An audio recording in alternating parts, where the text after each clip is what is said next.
বিসমিল্লাহির রহমানির রহিম। আসসালামু আলাইকুম। নতুন একটা ভিডিও নিয়ে হাজির হয়ে গেলাম। আমি পেঁপে ভাজি করব। পেঁপেগুলো কেটে ধুয়ে নিচ্ছি।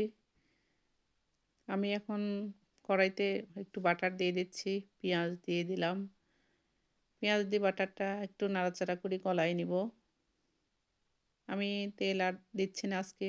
আজকে আমি বাটার দিয়েই পেঁপেটা ভাজি করে দেখব কেমন হয়। আমি এখন কাঁচামরিচ দিয়ে দিলাম। দিয়ে একটু ভাজা ভাজা হয়ে এসছে।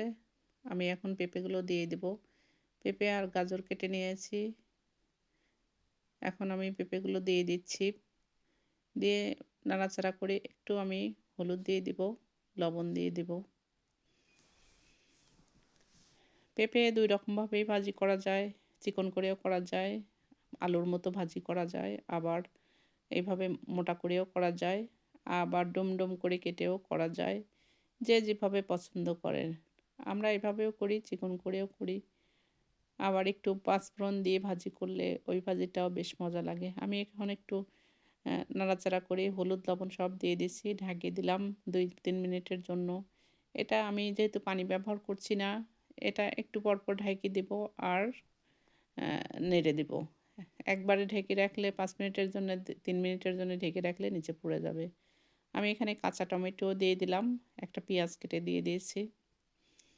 আমি নানান রঙের, এখন শীতের সময় সব কালারের সবজিই পাওয়া যায়। আমি আবার ১ মিনিটের জন্য ২ মিনিটের জন্য ঢেকে দিলাম। আ যতবার ঢেকে দেওয়া যাবে একটু করে পানি বের হবে, এইভাবেই সিদ্ধ হয়ে যাবে ভাজিটা। দেখেন কালারটাও অনেকটা চেঞ্জ হয়ে আসছে। এখনও পুরাপুরি সিদ্ধ হয়নি।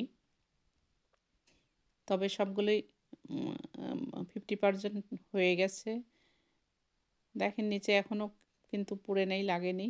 একটু শক্তই আছে। আমি আবার ঢেকে দেব। এইভাবে বারবার ঢেকে দিয়ে পেঁপেটা ভাজি করে নেব। পেঁপে ভাজি করতে লাগলে পানি এভাবে আস্তে জালে যদি ভাজি করা হয় তাহলে আর পানির দরকার হয় না। পেঁপেটাও সুন্দর সিদ্ধ হয়ে যাবে। আবার খেতেও বেশ ভালো লাগে। এই তো আমি ১ মিনিট ২ মিনিটের জন্য ঢেকে দিয়ে আমি বারবার নাড়িয়ে দিচ্ছি আর ঢেকে দিচ্ছি। এখন আমি ফুলকা দিয়ে দিলাম। মোটামুটি কিন্তু সিদ্ধ হয়েই আসছে। এখন আমি ফুলকাটা দিলাম এইজন্য যে ফুলকার কালারটা ঠিক থাকবে আর খেতেও খেতেও ভালো লাগে, ফ্লেভারটাও খুব ভালো লাগে। আমি একটুখানি সিদ্ধ হয়ে গেছে পেঁপেটা। আমি একটুখানি খালি ফুলকাটা একটু আওড়া যাওয়ার জন্য ঢেকে দিয়ে আমি বাটিতে ঢেলে নেব। দেখেন আমার পেঁপে সিদ্ধ হয়ে গেছে।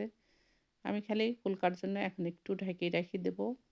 ১ মিনিটের জন্য একদম স্লো আঁচে। এরপরে আমি বাটিতে ঢেলে নিচ্ছি। এই তো আমার পেঁপে ভাজি হয়ে গেছে। কালারটাও দেখেন সব ঠিক আছে। খেতেও বেশ মজা।